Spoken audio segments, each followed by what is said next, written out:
So now we're going to be discussing why popular workout routines and diets are the worst. This is why popular, trendy, and radical will always let you down, but you'll keep coming back for more anyway. So, why popular workout programs let you down?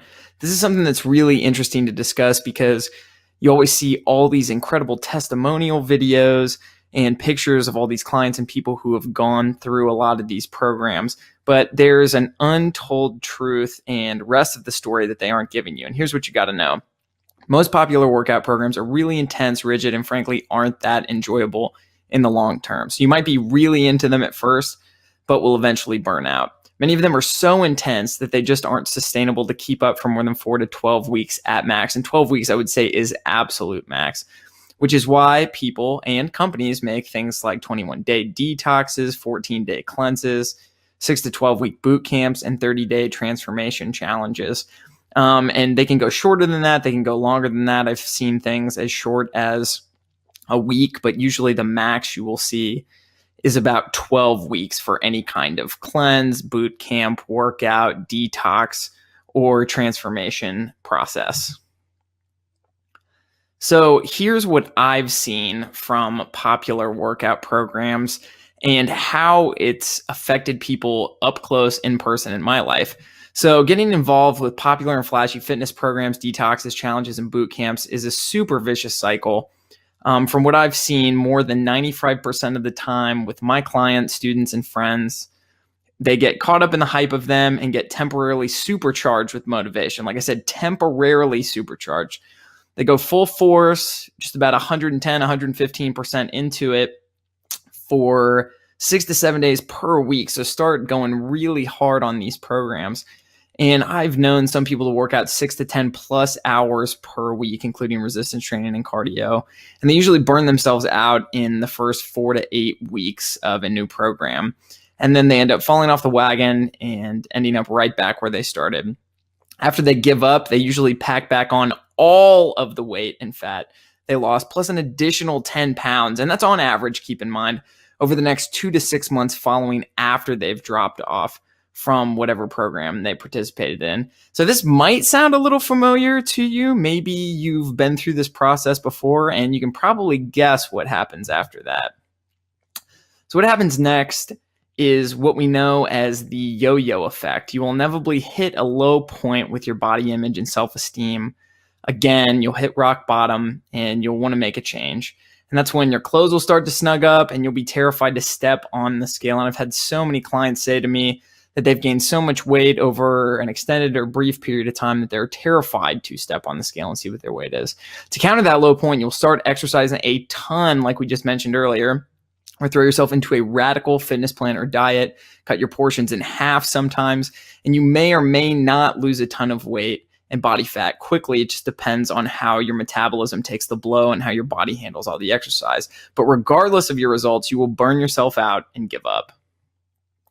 So here's a quick look at the average person's year in yo-yoing. As you can see, in January and February, most people make that resolution to stay in shape. The die-hard resolutioners may stay through the first couple weeks of March, but most people end up quitting at some point in February. March, you try to tackle too much.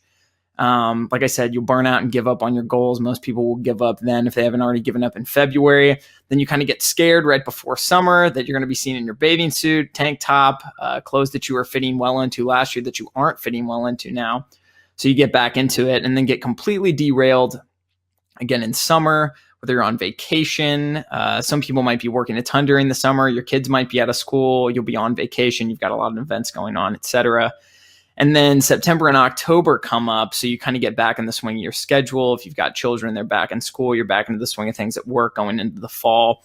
And some people are even kind of prepping for the holidays at this point, which is kind of this looming fear of eating a ton.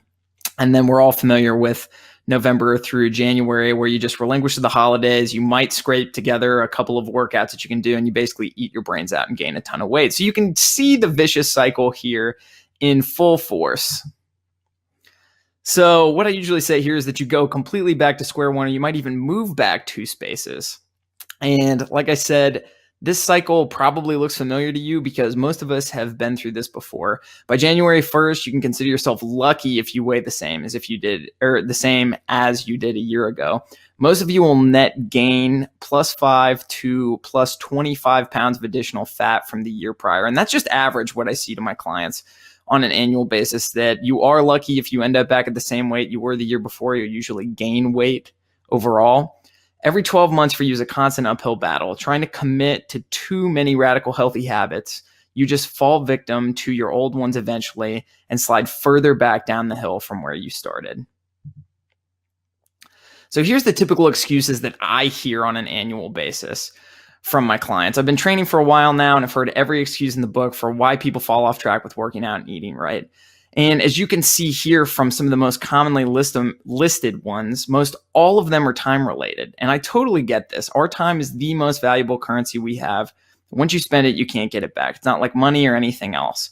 So the question is, how do you get in shape without spending hours of your week to see results?